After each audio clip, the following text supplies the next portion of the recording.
আজকে বাবা আমার হাত থেকে নিল সেবা, আর আমি সারাদিন কি কি করলাম, দিনটা কিভাবে কাটালাম, কি কি খেলাম, সব কিছুই শেয়ার করবো তোমাদের সাথে। তো চলো বেশি না বকে শুরু করা যাক। প্রতিদিনের মতন আজও আমি গেছিলাম বাবার কাছে পুজো দিতে। আর কোনো কারণবশত বড়মা আজকে বাবাকে পুজো দিতে আর সেবা দিতে পারবে না, তাই মেজদিকে সকালবেলা বলে গেছিলো সেবা দেওয়ার জন্য। কিন্তু মেজদি বড়মাকে বলে এসেছিলো যে আমি যখন পুজো দিতে যাবো তখন আমিই সেবা দেবো।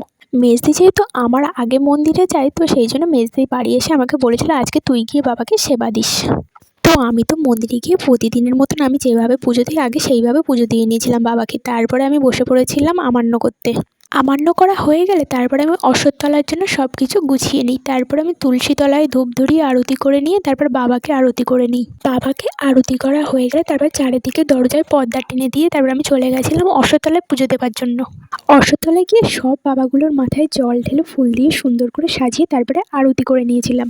আরতি করা হয়ে গেলে তারপরে আসন পেতে সব বাবাগুলোর জন্য সেবা লাগিয়ে দিলাম। তারপরে কিছুক্ষণ সেবা করতে দিয়ে সেবা তুলে নিয়ে চলে আসলাম মন্দিরে। মন্দিরে এসে মন্দিরের বাবার কাছেও সেবা তুলে নিলাম, নিয়ে তারপর সব বাসন টাসন মেজে সব গুছিয়ে রেখে মন্দিরের গেট লাগিয়ে সব কিছু গুছিয়ে রেখে তারপর প্রসাদ আর চন্দ্রমিত্র নিয়ে চলে আসলাম বাড়িতে।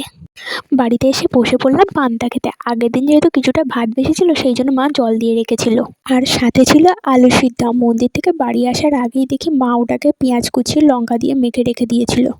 সকালের খাবার শেষ করে আমি বসে পড়লাম টিভি দেখতে। এর মধ্যে দেখি মেজদি কিছুটা পাঁপড় ভেজে নিয়ে আসে। আসলে পাঁপড়গুলো ছিল রোদে দেওয়া, কিন্তু দু এক ফোঁটা বৃষ্টি পড়ছে দেখে মেজদি সেগুলোকে নিয়ে ভেজে একেবারে ঘরে নিয়ে চলে আসলো। দুপুর খাবার শেষ হতে না হতেই দেখলাম বাইরে বৃষ্টি এসেছে, আর বৃষ্টিটা তো যেন আস্তে আস্তে আরও জোর বাড়ছিল।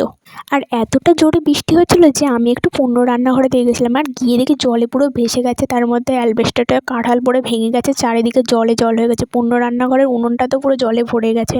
রান্নাঘরের চাল থাকা সত্ত্বেও পুরো রান্নাঘর একদম জলে পুরো ভিজে গেছিলো।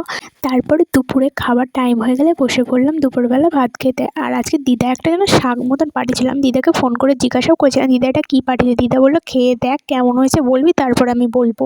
খেতে তো ভালোই হয়েছিল, কিন্তু আমি সত্যিই বুঝতে পারিনি ওটা কী রান্না করেছে। কিন্তু মা বললো মনে হয় কচু পাতা বাটা টাটা কিছু একটা করেছে। দেখো ঘেটকুল হলে তো আমি বুঝতে পারতাম, কারণ ঘেটকুল অনেকবার খেয়েছি, কিন্তু কচু পাতা বাটা আমি একবারও খাইনি, সেজন্য আমি বুঝতেও পারছিলাম না। আর মা আজকে বাড়িতে রান্না করেছিল দিদা আগের দিন যে কলাগুলো পাঠিয়েছিল, কলা দিয়ে আলু দিয়ে মাছ দিয়ে ঝোল। কলাগুলো যেহেতু দানা কলা ছিল আর মাছ হলে তো আমার একটু খেতে লেট হয় কাটার জন্য, তো সেই জন্য আজকে দুপুরে খেয়ে উঠতে অনেকটাই লেট হয়ে গেছিলো। দুপুরের খাওয়া দাওয়া শেষ করে বসে পড়েছিলাম টিভি দেখতে। তারপর টিভি দেখা শেষ হয়ে গেলে বিকালে পড়াতে যাওয়ার টাইম হয়ে গেলে চলে গেলাম পড়াতে। আজকের জন্য এতটুকুই, দেখা হচ্ছে নেক্সট ব্লগে।